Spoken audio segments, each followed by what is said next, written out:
en esta.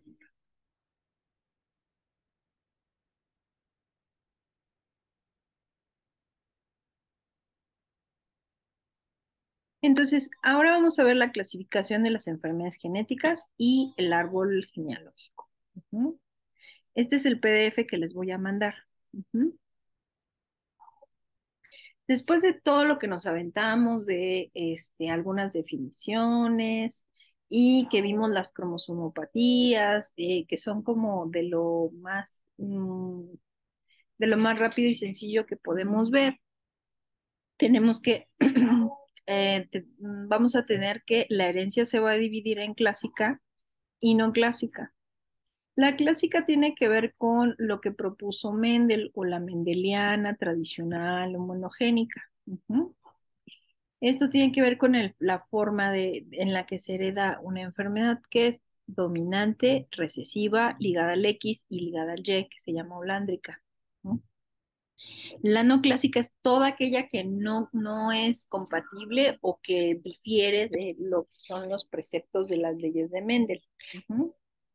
Entonces, en la no clásica vamos a ver los trastornos genómicos, que son esas microlesiones y su forma tan peculiar en cómo se produce, la disomía uniparental, la enfermedad mitocondrial, la herencia digénica, es decir, que podemos tener necesitamos dos diferentes alteraciones genéticas para que se presente alguna enfermedad en particular, o que, por ejemplo, un ejemplo muy clásico de digénica es, por ejemplo, la hipoacusia hereditaria, que es autosómica recesiva, que tenemos varios genes que si se presenta una alteración en un gen y una alteración en otro gen que tenga que ver con funciones similares, se presenta la hipoacusia hereditaria.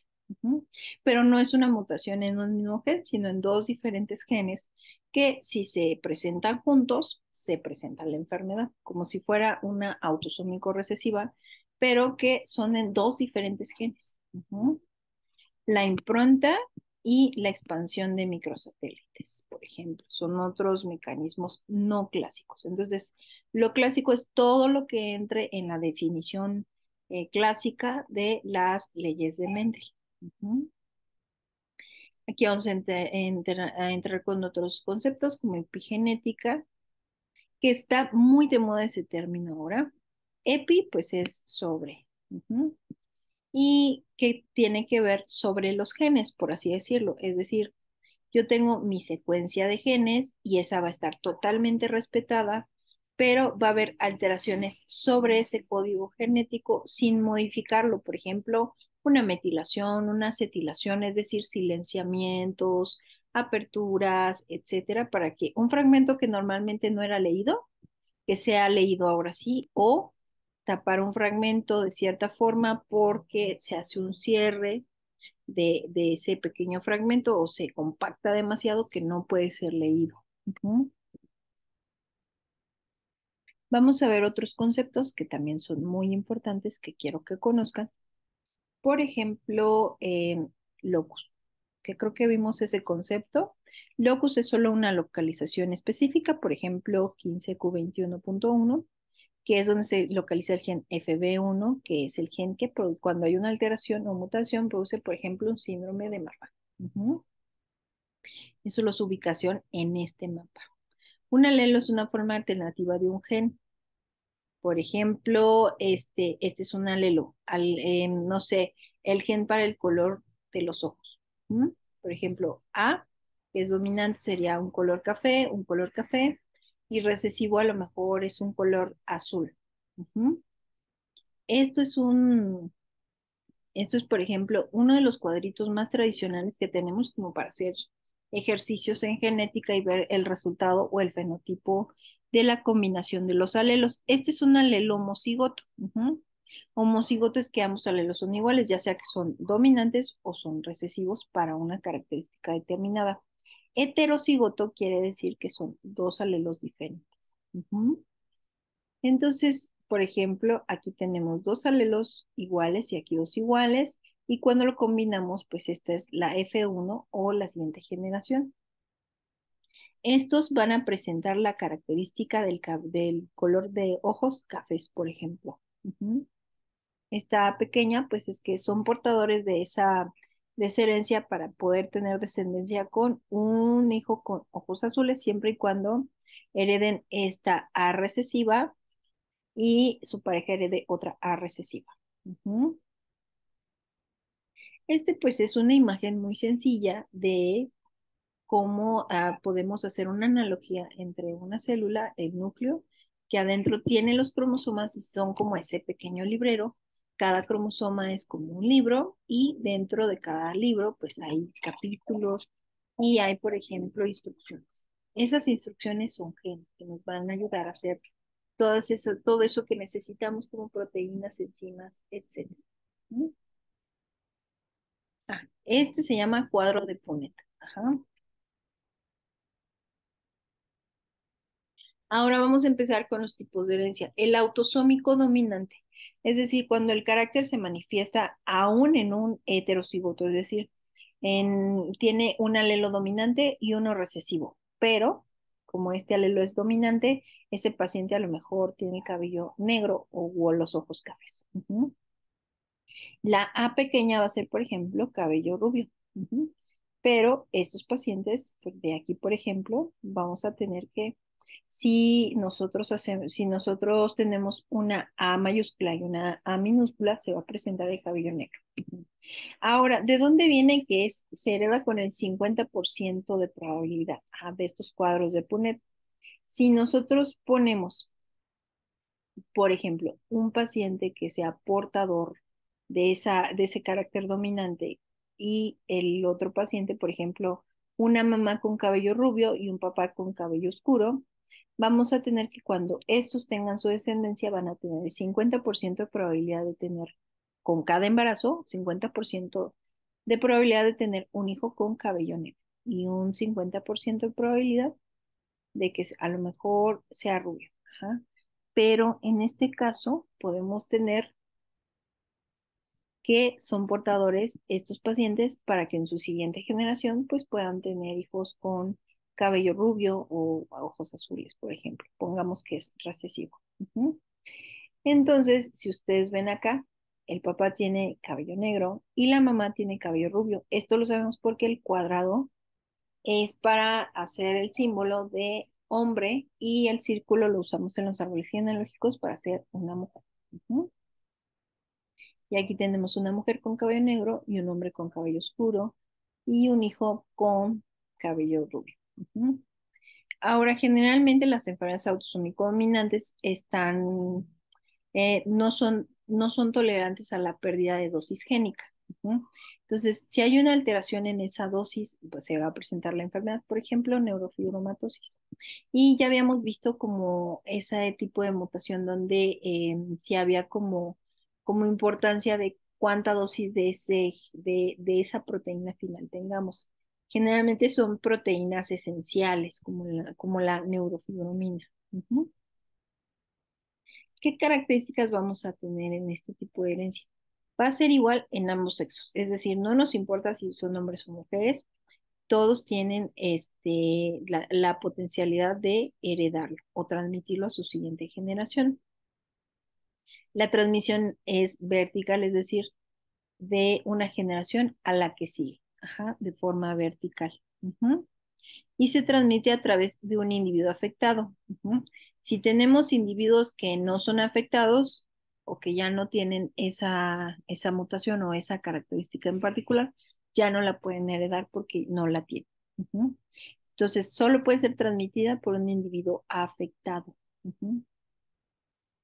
Y tiene un riesgo del 50% con cada embarazo. Ujú. El recesivo, el carácter se va a manifestar en homocigotos, es decir, tienen que tener la mutación en las dos copias de ese gen para que se presente la enfermedad. Por ejemplo, principalmente son en los errores innatos del metabolismo, porque necesitamos que definitivamente no exista la enzima para que se presente el fenotipo de la enfermedad. Por ejemplo, fibrosis quística, tenemos también galactosemia, por ejemplo, que son de las autosómico recesivas. Entonces, como necesitamos que estén las dos copias alteradas para que se presente la enfermedad, si tenemos pacientes con una copia alterada y otra no, serán portadores. Ujú. Entonces, aquí los riesgos cambian. Tenemos un 25% de tener, 25% de que un embarazo salga con un individuo no afectado, ujú, y que tampoco sea portador. 50% de que el hijo que van a hacer sea portador y un 25% de que tengan un hijo afectado. Una pareja de pacientes que sea portador. Ujú. Generalmente esto es lo que ocurre. Cuando tenemos pacientes con un error innato del metabolismo, una enfermedad autosómico recesiva, los padres generalmente son portadores obligados. Ujú.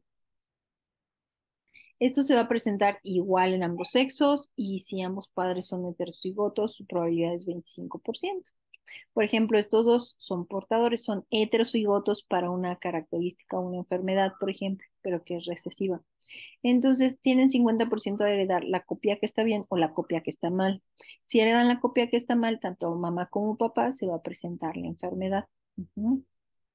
Entonces, se dice que la transmisión es horizontal porque se presenta en una generación en particular.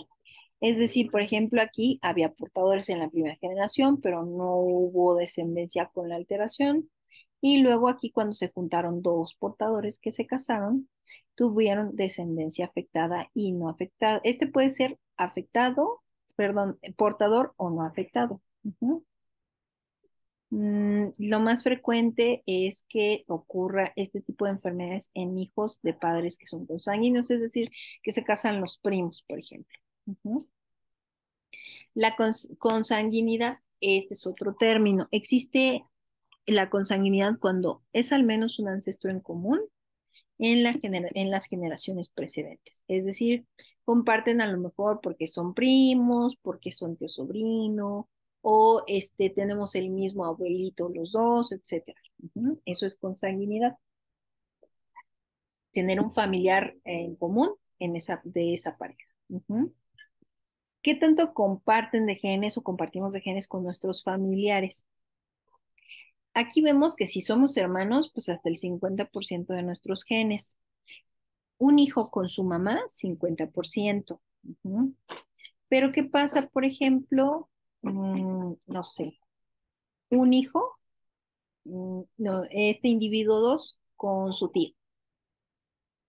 Un tío sobrino, por ejemplo, será 25%. Entonces, aquí sí, por ejemplo, aquí vamos a ver, yo tengo a este individuo. Ajá. De aquí a acá es un salto de 50%. Ajá. Pero si hago un siguiente salto en mi árbol genealógico de aquí a acá, entonces se reduce esto a la mitad, 25%.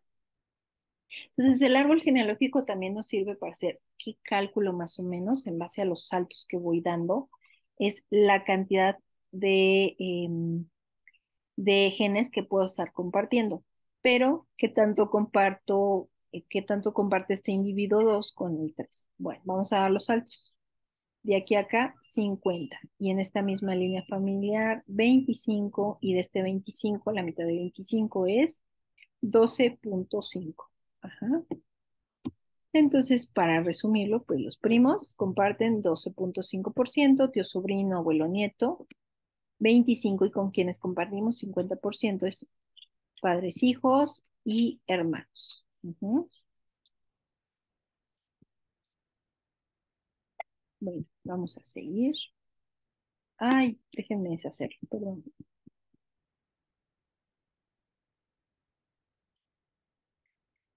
Y vamos a ver, la herencia ligada al X. Se dice que es principalmente ligada a la mujer porque recuerden que el cromosoma X, en general, las mujeres tenemos dos cromosomas X. Ajá. Entonces, los hombres solo tienen un cromosoma X. Ajá. Por lo general, no hay transmisión varón-varón, porque recuerden que el hombre solo tiene un cromosoma X. Y si va a ser, si su hijo es varón, entonces no le dio el cromosoma X, sino el Y, porque para que sea un individuo masculino, el papá tiene que darle el cromosoma Y. Ujú. Entonces, aquí, por ejemplo, tenemos un árbol genealógico donde la mujer es portadora en uno de sus cromosomas X. Generalmente las mujeres al tener un cromosoma X, dos cromosomas X, aunque uno esté afectado, el otro compensa la dosis de genes que están alterados en el cromosoma X que tiene la mutación. Ujú. Entonces, generalmente se presentan mujeres portadoras. Pero esta misma mujer, pues, como hereda el cromosoma X y solo hereda ese cromosoma X a sus hijos varones, entonces el cromosoma Y se lo heredó su papá, pero el X afectado se lo heredó mamá. Entonces, este es un varón afectado. Ujú. Este varón afectado, cada que herede el cromosoma X, pues va a ser un cromosoma X afectado. Pero digamos que esta mamá es saludable y les hereda un cromosoma X normal y el papá pues siempre va a tener solo una X y siempre va a ser portadoras a sus hijas. Este varón, como tiene un cromosoma X afectado, pero el Y no tiene nada que ver en la herencia ligada al Y, al dar el cromosoma Y, todos sus hijos varones son saludables. Ujú. Entonces, aquí sigamos la línea de las portadoras. Esta hija es portadora, tiene una hija portadora, pero aquí tiene un hijo enfermo. Ujú. Por ejemplo, Duchenne es una de las enfermedades ligadas al X que son de las que llevan este tipo de herencia. Ujú. Entonces, el varón está afectado porque heredó el cromosoma X afectado de su mamá y el cromosoma Y de su papá. Ujú. Entonces, él va a tener la misma historia que este lado y en este caso ella es portadora y puede tener hijas portadoras e hijos afectados o saludables, ujú, dependiendo de la X que herede. Aquí están nuestros bellos cuadritos de Punnett. Ujú. Aquí digamos que es un padre que está afectado. Ujú. Este cromosoma X, este circulito extra es el afectado. Ujú. Dibujar aquí. Ay, no me sale. Ajá. Este símbolo es de afecto, que ese cromosoma X está afectado. Entonces, se casa con una mujer saludable. Este es un alelo y este es otro, y este es un alelo y este es otro. Ujú. Entonces, esta mamá siempre va a dar un cromosoma X saludable. Aquí tenemos que está dividido en dos porque cuando el papá hereda el Y, pues es un varón. Entonces, vamos a tener que el 100% de la descendencia de este paciente, de los varones o su descendencia masculina, el 100% va a ser saludable. Ujú. Pero en el caso de sus hijas, el 100% de sus hijas son portadoras, porque solo tiene una X afectada que heredar ese papá enfermo. Ujú. Ahora vamos a hacerlo con una madre. Por ejemplo, aquí tenemos un padre saludable, una X saludable y una Y saludable, pero una madre portadora. Ujú. En el caso de que la mamá es portadora, ella tiene dos cromosomas X, pero no se le ve la enfermedad porque tiene una X que lo puede compensar.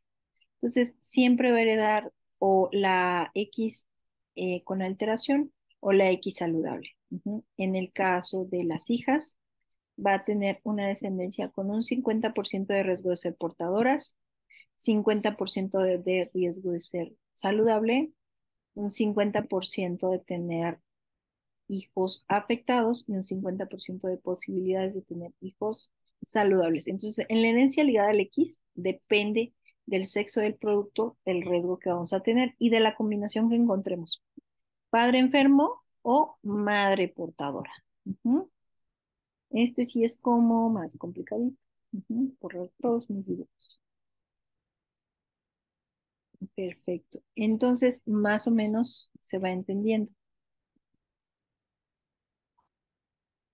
Ahora, el árbol genealógico, ¿qué es? Pues el árbol genealógico que todos se imaginan, pues es no es ese no es el que utilizamos para hacer un análisis gráfico de una familia. Este es como más como para un cuadro o de su casa o algo así. Ujú. O entretenimiento propiamente. Ujú. Entonces, lo que sí hace un árbol genealógico es ordenar la información familiar por generaciones y nos ayuda a establecer un patrón de herencia particular o sospechable. Identificar a los individuos en riesgo en una familia para poder dar un asesoramiento genético y determinar los riesgos individuales, familiares y de familiares interesados. Ya les envié un artículo que creo que es como la última actualización. Está en inglés, si no, se los mando en un ratito. Vamos a utilizar la nomenclatura estandarizada y actual. Se acaba de actualizar para hacerse un poquito más inclusiva. Realmente no hubo muchos cambios. Se tiene que tener mínimo 3 generaciones para que ese árbol genealógico sea relativamente válido. Si tiene más, mejor. Colocar si existe consanguinidad, adopciones, procedencia de los individuos, etnias, etc. Edad actual, por ejemplo, o si tienen un diagnóstico de cáncer, a qué edad se les diagnosticó, murieron, qué tipo de cáncer son, etcétera. Muchas veces con esto podemos determinar el grado de parentesco. 50%, 25, 12.5, por ejemplo, que fueron los que vimos hace rato. ¿Cuál es la nomenclatura? Aquí les dejé la nomenclatura para, ay, perdón, para decir que un individuo en un árbol genealógico es hombre, utilizamos un cuadro. Hmm, hmm. Ok, un cuadro para hombres, un círculo para mujeres, y si no sabemos el sexo del producto o son varios combinados, podemos poner esto que es un rombo, no conocemos el sexo. Para individuo afectado lo que se hace es iluminar todo el interior de o nuestro individuo principal o afectado, iluminar todo el contenido de ese cuadrito o de ese círculo, para decir que está afectado. Si hacemos una línea y decimos, pues tiene 5 hijos, pero ninguno, todo está bien, le podemos poner que son 5 adentro, ¿no? Entonces sí, nos indica que son 5 individuos del sexo masculino, 5 individuos del sexo femenino o 5 individuos de sexo desconocido. Múltiples individuos, pues ya vimos que se le pone el número dentro. Cuando una persona muere dentro y que necesitamos poner que ese paciente ya está muerto o esa persona está muerta, se le pone esta línea, para indicar que esa persona está muerta. Se le pone la edad a la que falleció, por ejemplo, falleció a los 70 años, ¿no? Ay, no me sale el 70. Bueno, 70 años. Cuando esté embarazada, en habla latina le podemos poner una E al centro de embarazo, pero la nomenclatura internacional nos dice que pongamos P de pregnant. Entonces, cuando ven una P pregnant, pues es embarazo. Aquí, la verdad es que la verdad es que no sé por qué ponen un masculino embarazado como ejemplo en la tablita. Siempre me he preguntado por qué, pero bueno, así viene en la tablita del artículo. Cuando es el probando o nuestro paciente que estamos estudiando, le ponemos esta flechita o una flechita como esta, por ejemplo. Esta es una flechita para decir que este es nuestro paciente que estamos analizando. Ajá, para probando o consultante. El consultante, por ejemplo, aunque este sea el afectado, a lo mejor quien nos está consultando, pues es la mamá del paciente. Entonces, nos puede servir tanto para el probando, que es el individuo afectado, como para quien nos está consultando. O a lo mejor tiene muchas familias con cáncer y el probando en realidad es uno que está vivo, sobreviviente de cáncer, y la que quiere saber es la prima, ¿no? El tío, la prima, por ejemplo, y ese es nuestro probando. Ella quiere saber qué riesgo tiene si muchos familiares tienen cáncer en su familia. Sí puede ser. Para aborto, si es un aborto espontáneo, es un triangulito. Si la persona decidió abortar, se le pone similar a cuando fallece un individuo. Es decir, fue un aborto por decisión. Portadores, esto lo vimos en unos arbolitos anteriores. Un punto al centro nos indica un portador obligado. Ahora, este es un árbol genealógico. Aquí vemos que las generaciones están marcadas con con números griegos. Este se me salió un poquito, pero aquí debería de haber un 1, es un 3. un 3 romano. Nos indican las generaciones desde la más anterior, que serían, por ejemplo, los abuelos, los padres y los hijos. 3 generaciones. Ahora, ¿cómo indicamos el número de individuos?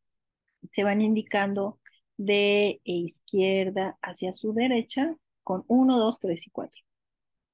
Algunos dicen que es 1, 2, 3, 4, 5, 6 y así, pero generalmente como ya podemos poner que es el individuo de la primera generación, el segundo individuo de esta primera generación, podemos usar así también. Le ponemos un 1 aquí y un 2 aquí. De tal forma que nosotros podríamos decir, pues mi individuo 1.2 es mi afectado, ¿no?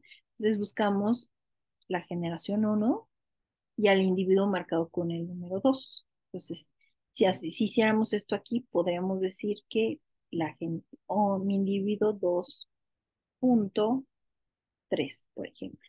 Y si los contamos, pues es la segunda generación, 1, 2 y 3 sería este individuo, el individuo 2, 3. Ajá, entonces es una forma de localizar o de decir, esta es la generación.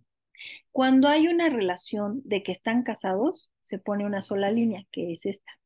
De que están casados o que tienen descendencia juntos. No importa si es casamiento o solo tienen descendencia juntos. Ujú.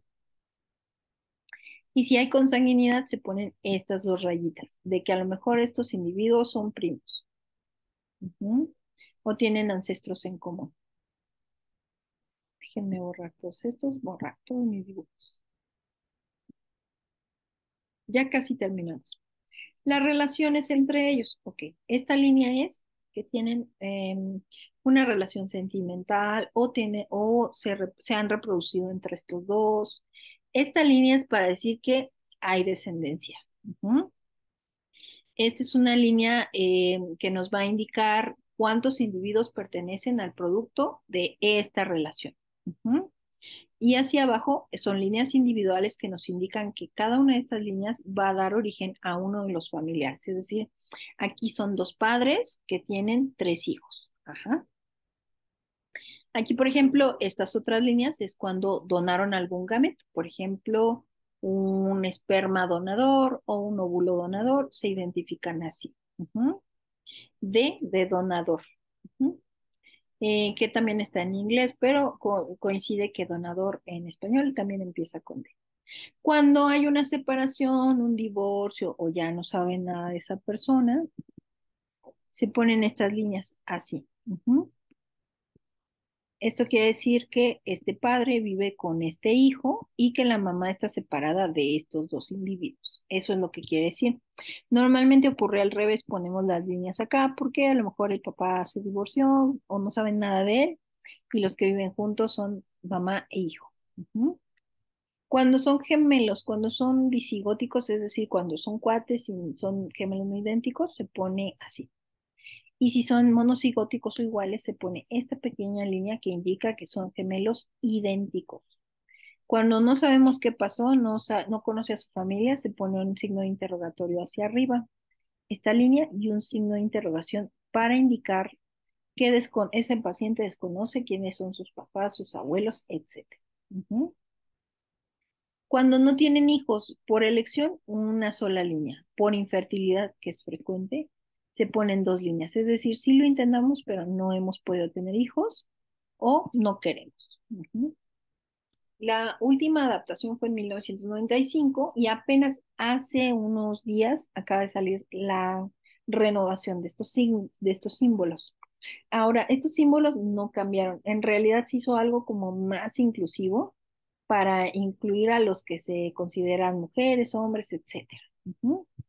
En realidad, pues no hubo como mucho cambio. Entonces, los símbolos básicos son precisamente estos. Ujú. Ay, perdón, no le puedo bajar.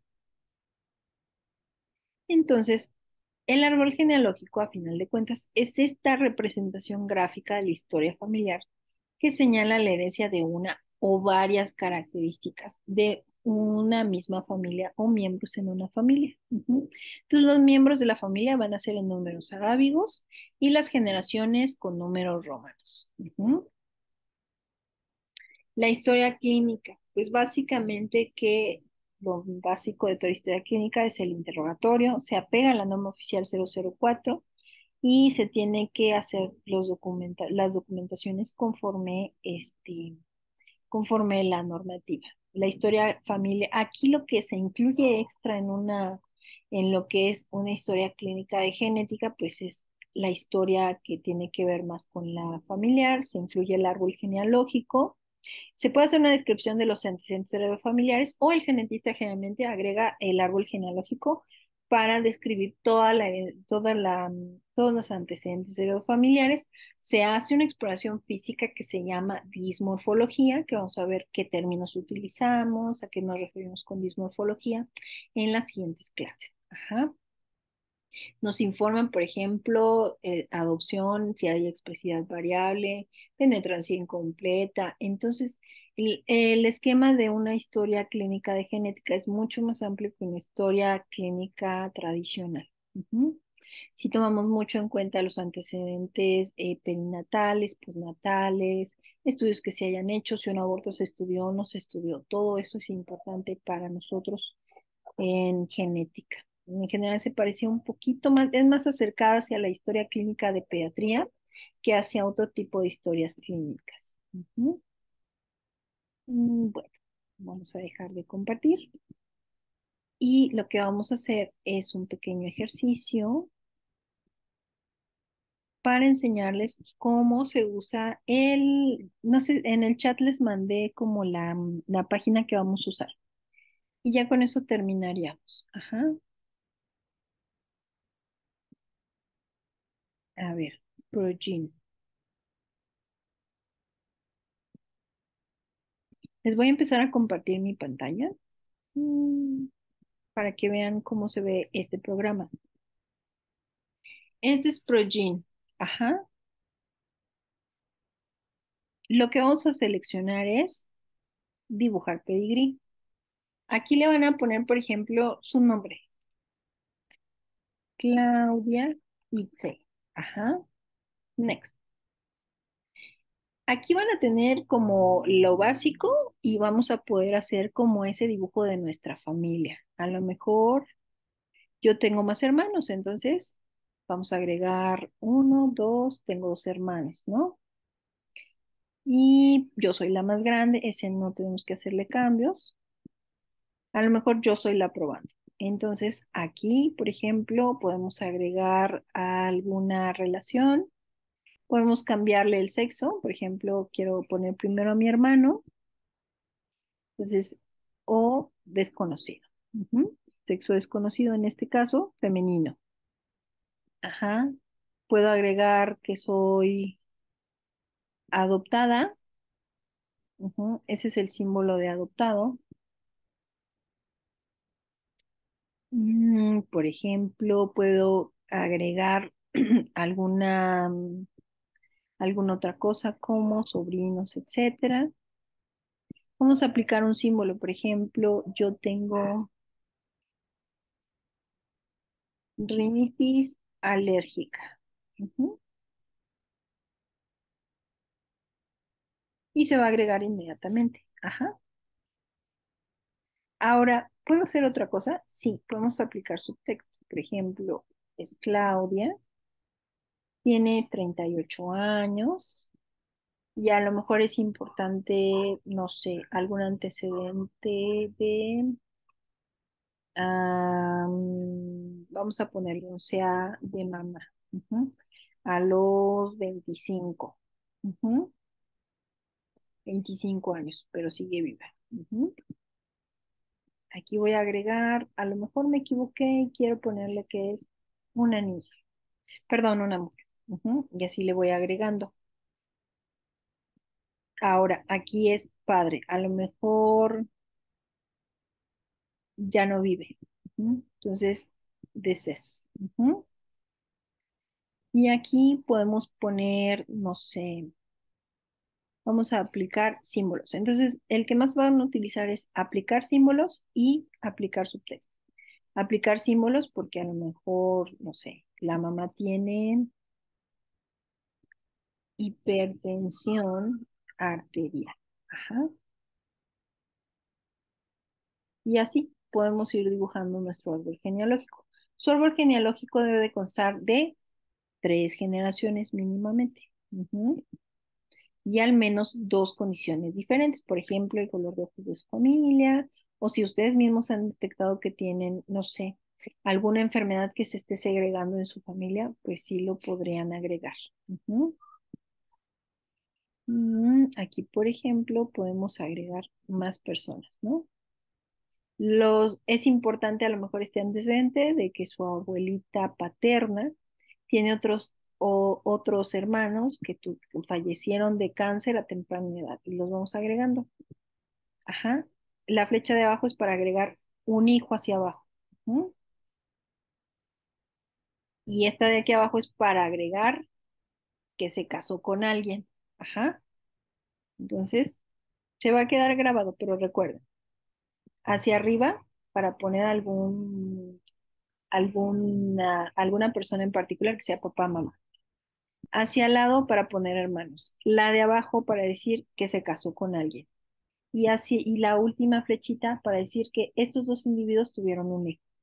A lo mejor se casó con una persona, vamos a cambiarle el sexo, ¿no? Se casó con otro hombre, perdón, gender, male. Se casó, ay, no me deja, perdón. Creo que este programa no es inclusivo. Ujú. Bueno, vamos a ponerle a este que se ha adoptado a lo mejor. Ujú.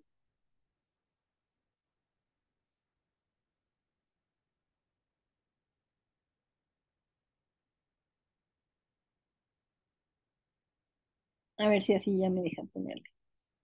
Ujú. No, no me deja, no es inclusivo el programa. Entonces, si van a poner una línea de que se casó con alguien, necesariamente les va a poner que es del sexo contrario al del individuo. Ujú. Entonces, esta va a ser su tarea. Ya les mandé la dirección y ahora sí, este a lo mejor va a ser su arbolito. Save image es para salvar la imagen, o sea, para guardar esa imagen. A veces se las dejo un poquito cortada. Ujú. Entonces, aquí también tiene para hacer las dimensiones de su pedigrí. Ay, no sale. Aquí. Por ejemplo, una escala de 60%. Y cuando salven la imagen, ya sale todo su árbol genealógico que dibujaron. Ujú. Y ya viene su nombre. Esa es su tarea. Mm, ya les dejé de compartir la pantalla, ¿verdad? Bueno, vamos a terminar la grabación.